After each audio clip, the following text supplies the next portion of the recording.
First, Russell Wilson and Ciara drew a crowd. Then, Portland's newest baseball backers proclaimed they're in it for the long haul to draw a Major League Baseball team to the city. Describing a deep love for the game and region, the husband and wife, he the quarterback of the Seattle Seahawks, and she an internationally popular singer, told a packed house crowd Saturday that their decisions to become individual investor owners in the Portland Diamond Project's MLB effort was a no-brainer. The two have pledged to claim minority ownership stakes should Portland actually land a team. In the short term, however, they said they plan to leverage their celebrity to help an effort that could take years, even if successful. "Listen, this isn't just a hooray thing and see you later type of thing," Wilson said. "We're dedicated to it and making sure the city's behind it, the kids are behind it, the people are behind it. We're believers. We're not pessimistic type of people. We're firm believers and we don't get into things if we don't think it's a great idea," added Ciara. "When you believe, you stay committed. We're going to give our all and see this thing through." The two spent the night in Portland on Friday before Wilson led a passing camp Saturday morning at Nike's Washington County campus. From there, the quarterback, singer and Diamond Project founder and managing partner Craig Cheek took a helicopter tour of 4 potential stadium sites before being whisked in a Mercedes SUV to Saturday's news conference in Northwest Portland. Their arrival at the baseball shop Baseballism was met in the parking lot by 24 youth baseball players who held camera phones aloft to capture their arrival. Inside, nearly 100 more fans associated with the Diamond Project ate and drank complimentary food and drinks as some of Ciara's songs played over a speaker system. With Wilson's involvement, there are now 2 high-profile connections between Portland and Seattle's NFL team. Seahawks owner Paul Allen also owns the Trailblazers, one of Portland's 2 existing major pro teams. Asked whether Allen had offered support for either Wilson's investment or the effort to bring MLB to Portland as a whole, Wilson said he had not talked specifics with the billionaire. "But he knows that I'm dedicated to potentially owning a team," said Wilson, who 2 years ago also invested in an effort to return an NBA franchise to Seattle. "We've had many conversations about that. He knows that I'm very interested and he fully supports every thought that I'm into." Ciara's connection to baseball goes back to working in a Turner Field hot dog stand while living in Atlanta as a teen.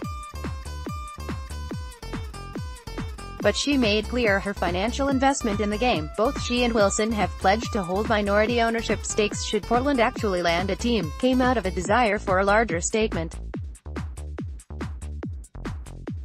"I was kind of learning a little more about female owners, and there is a very small list of ladies," she said. "It was somewhat emotional. I'm a tough lady, but I'm also real and you can't help it to feel some crazy, like, amazing thoughts about hey, I'm joining the list of a few incredible female owners of sports organizations across the world."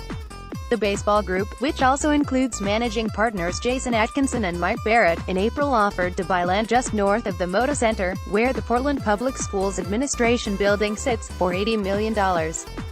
It has also offered to buy ESCO's heavy industrial facility in Northwest Portland, whose site used to hold Bond Street Stadium, a longtime baseball venue in the city. The baseball group also has known interest in the Port of Portland's Terminal 2 along the Willamette River's west bank, north of the Fremont Bridge. Wilson and Ciara each said they had a favorite site but declined to offer specifics other than Wilson's hope to replicate the energy of the Timbers crowd at Providence Park and to one day see a home run hit out of a future stadium into the Willamette River. Cheek first met Wilson, a Nike endorser, while overseeing Nike's NFL business. Wilson, who has played baseball while in high school, college and briefly professionally, said he didn't need to be persuaded when Cheek told him he was working on a baseball project. "I'm very particular about what I get involved in and making sure it's the right people," he said. "It was a no-brainer.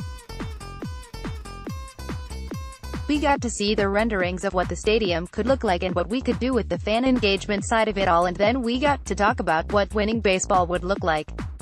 It was a no-brainer and Ciara was right there with me in the whole thing. Portland has attempted to lure the MLB several times before and failed each time.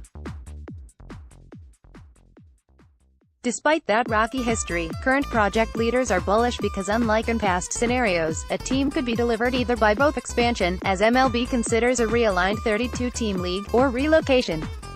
The futures of Tampa Bay and Oakland's franchises remain uncertain because of difficulties building new stadiums.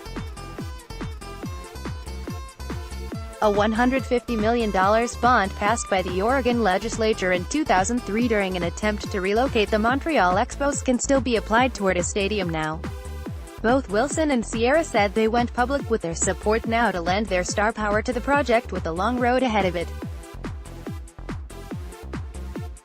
Chic said that 2022 appears to be the earliest a Portland team could hold opening day.